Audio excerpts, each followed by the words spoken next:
Welcome friends, I hope आप सब ठीक होंगे। तो फ्रेंड्स, आज की क्लास में हम बात करेंगे कोशिका के बारे में। बायोलॉजी का एक छोटा सा पार्ट है कोशिका, जिसे आप सेल भी कह सकते हो।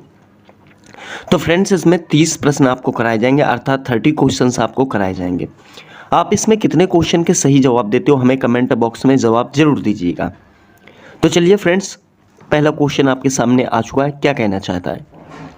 कह रहा है निम्नलिखित में से किसको कोशिका का शक्ति ग्रह भी कहा जाता है। आपके पास 4 ऑप्शन है: लवक, सूत्रकणिका या माइटोकॉन्ड्रिया, गोल्गी का कोशिका भित्ति। इसका जो राइट आंसर हो जाएगा वो हो जाएगा आपका माइटोकॉन्ड्रिया, अर्थात सूत्रकणिका। ऑप्शन आपका बी सही हो जाएगा। ठीक है फ्रेंड्स, कहने का मतलब है माइटोकॉन्ड्रिया को कोशिका का शक्ति ग्रह कहा जाता है। ठीक है, चलिए क्वेश्चन 2 की बात करते हैं। निम्न में से कौन सी कोशिकाओं को आत्मघाती बैग या आत्मघाती थैली कहा जाता है? ठीक है, आपके पास 4 ऑप्शन है: लाइसोसोम्स, राइबोसोम्स, डिक्टोसोम्स और फेगोसोम्स। इसका जो राइट आंसर हो जाएगा वो हो जाएगा आपका ऑप्शन ए। कहने का मतलब है लाइसोसोम्स को आत्मघाती बैग कहा जाता है। चलिए तो बात करेंगे क्वेश्चन नंबर 3 की। क्वेश्चन नंबर 3 क्या कहना चाहता है?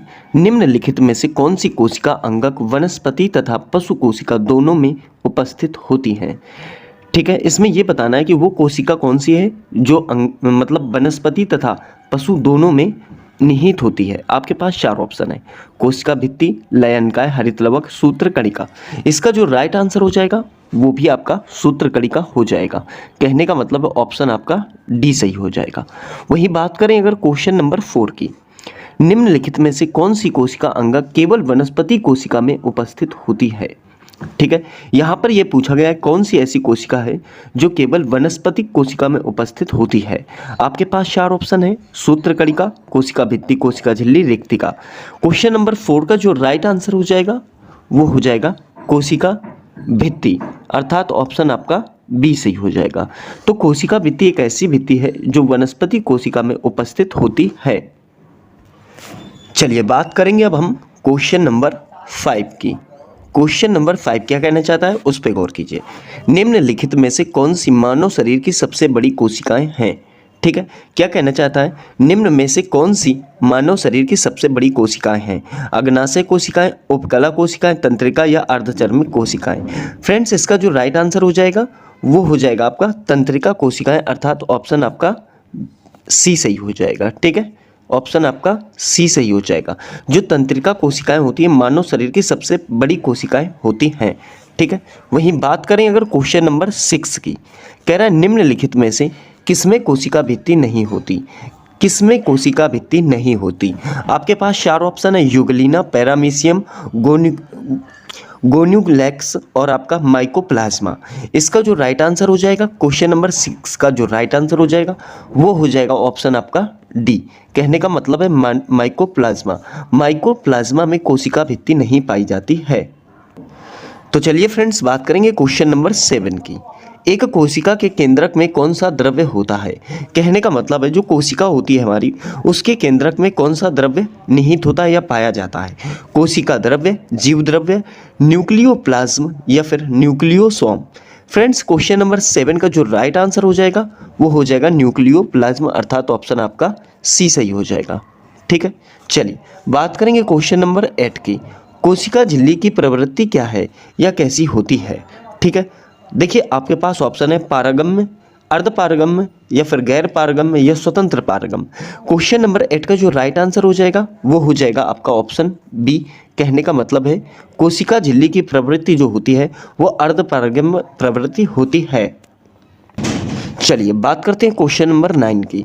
कह रहा है निम्नलिखित में से कौन सी कोशिका अंगक कोशिकी या कोशी श्वसन के लिए उत्तरदायी होती है? ठीक है, किसके लिए? कोशी श्वसन के लिए उत्तरदायी होती है। देखिए आपके पास 4 ऑप्शन है: गोल्गी बॉडी या फिर माइटोकॉन्ड्रिया, केंद्रक, लयनकाय। फ्रेंड्स, 9 का जो राइट आंसर हो जाएगा वो हो जाएगा माइटोकॉन्ड्रिया, अर्थात सूत्रकणिका भी इसे आप कह सकते हो। ऑप्शन आपका बी सही हो जाएगा। ठीक है, अब देखिए बात करेंगे क्वेश्चन नंबर 10 की। एकल कोशिकीय प्राणियों में जीवन की समस्त जैविक क्रियाएं जैसे आपकी पाचन है, श्वसन है और जनन कितनी कोशिकाओं द्वारा किए जाते हैं। ठीक है, आप देखिए ऑप्शन है 1 2 3 4, कितनी कोशिकाओं द्वारा किए जाते हैं। फ्रेंड्स क्वेश्चन नंबर 10 का जो राइट आंसर हो जाएगा वो हो जाएगा ऑप्शन ए, कहने का मतलब है एक कोशिका द्वारा किया जाता है। ठीक है, चलिए तो बात करेंगे फ्रेंड्स क्वेश्चन नंबर 11 की। क्वेश्चन नंबर 11 क्या कहता है उस पर गौर कीजिए। निम्नलिखित में से किसके मध्य सिनेप्स अंतराल स्थित होता है। ठीक है, क्या सिनेप्स अंतराल स्थित होता है। दो तंत्रिका कोशिका, मस्तिष्क तथा मेरुरज्जु, दो गुर्दे या इनमें से कोई नहीं। क्वेश्चन नंबर 11 का जो राइट आंसर हो जाएगा वो हो जाएगा ऑप्शन ए, कहने का मतलब है दो तंत्रिका कोशिका। ठीक है, क्वेश्चन नंबर 12 देखिए, अगर क्वेश्चन नंबर 12 देखें तो एक विशेष कार्य करने वाले समान कोशिकाओं के समूह को क्या कहा जाता है। ठीक है, ऊतक, अंग, अंगतंत्र या कोशिकीय संरचन। तो फ्रेंड्स 12 का जो राइट आंसर हो जाएगा वो हो जाएगा ऊतक, कहने का मतलब है आपका ऑप्शन ए सही हो जाएगा। जो विशेष कार्य है उन कार्य को करने वाले समान कोशिकाओं के समूह को हम ऊतक कहते हैं। ठीक है, चलिए बात करेंगे क्वेश्चन नंबर 13 की। कह रहा है एक कोशिकीय जीव कैसे प्रजनन करते हैं। ठीक है, एक कोशिकीय जीव जो होते हैं वो कैसे प्रजनन करते हैं। कोशिका विभाजन द्वारा, कोशिका प्रजनन द्वारा, कोशिका संश्लेषण द्वारा या फिर आपके विखंडन द्वारा। तो फ्रेंड्स इसका जो राइट आंसर हो जाएगा 13 का वो हो जाएगा कोशिका विभाजन, अर्थात ऑप्शन आपका ए सही हो जाएगा। ठीक है, जो एक कोशिकीय जीव होते हैं वो प्रजनन हमेशा कोशिका विभाजन द्वारा किया करते हैं। ठीक है, क्वेश्चन नंबर 14 की बात करते हैं। निम्नलिखित में से किस कोशिका अंग में पार्ड्रोविक अम्ल टूट कर कार्बन डाइऑक्साइड जल तथा ऊर्जा में परिवर्तित होने का कार्य करते हैं। देखिए आपके पास 4 ऑप्शन हैं। आपके पास जो ऑप्शन दिए गए हैं कोशिका द्रव्य, केंद्रक, सूत्रकणिका या फिर हरित लवक, इसके अकॉर्डिंग जो राइट आंसर हो जाएगा फ्रेंड्स वो हो जाएगा आपका माइटोकाइंडिया, अर्थात ऑप्शन आपका सी सही हो जाएगा, सूत्रकणिका या फिर माइटोकांडिया। देखिए फ्रेंड्स क्वेश्चन नंबर 15 आपसे क्या कह रहा है यदि माइटोकाइंडिया काम करना बंद कर दे तो कोशिका में कौन सा कार्य नहीं होगा। ठीक है, कहने का मतलब है यदि माइटोकाइंडिया जो है अपना काम करना बंद कर दे तो कोशिका में कौन सा कार्य रुक जाएगा। ठीक है, देखिए 4 ऑप्शन है। भोजन का अवकरण रुक जाएगा, भोजन का ऑक्सीकरण, भोजन का पाचन या फिर भोजन का अवशोषण।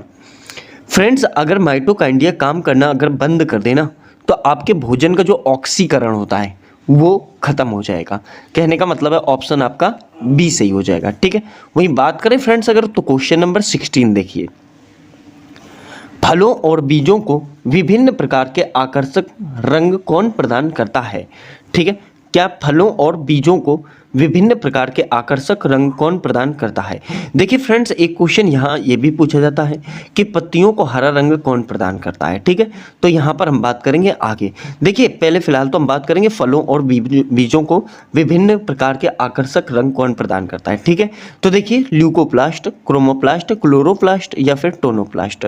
क्वेश्चन नंबर 16 का जो राइट आंसर हो जाएगा वो हो जाएगा आपका क्रोमोप्लास्ट, ऑप्शन आपका बी सही हो जाएगा। ठीक है, चलिए फ्रेंड्स आ गया क्वेश्चन नंबर 17 आपके सामने, और 17 कहता है पत्तियों को हरा रंग प्रदान करता है।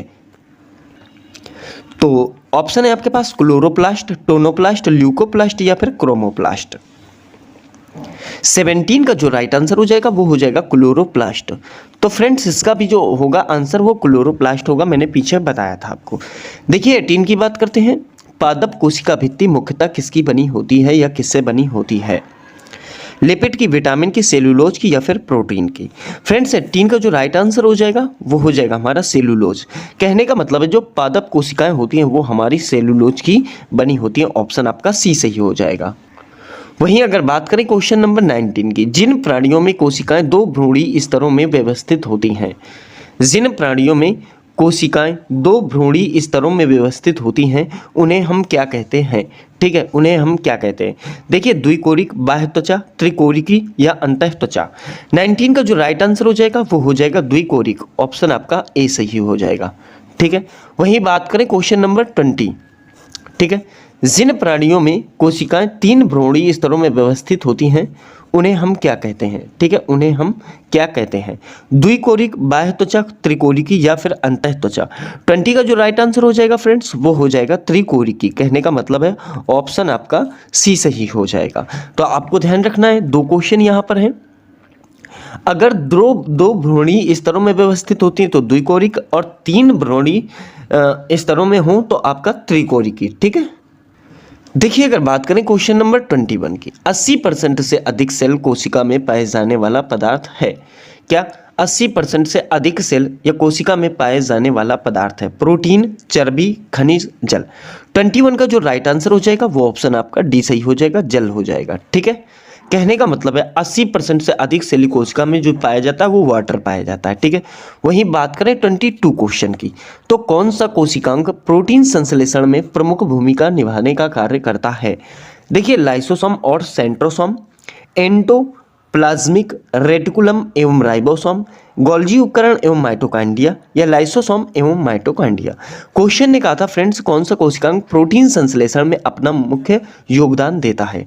22 का जो राइट आंसर हो जाएगा वो हो जाएगा एंडोप्लाज्मिक रेटिकुलम एवं राइबोसोम्स। कहने का मतलब है आपका ऑप्शन जो रहेगा बी सही हो जाएगा। ठीक है, कौन सा सही हो जाएगा? बी सही हो जाएगा।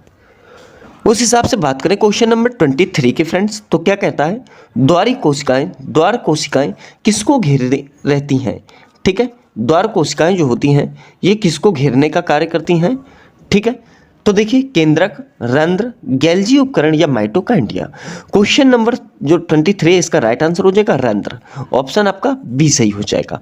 कहने का मतलब जो द्वार कोशिकाएं होती हैं वो रंध्र को घेरने का कार्य करती हैं। ठीक है, 24 की बात करें फ्रेंड्स, सहचर कोशिकाएं निम्नलिखित में से सिर्फ किसमें पाई जाती हैं? ठीक है, कौन सी कोशिकाएं?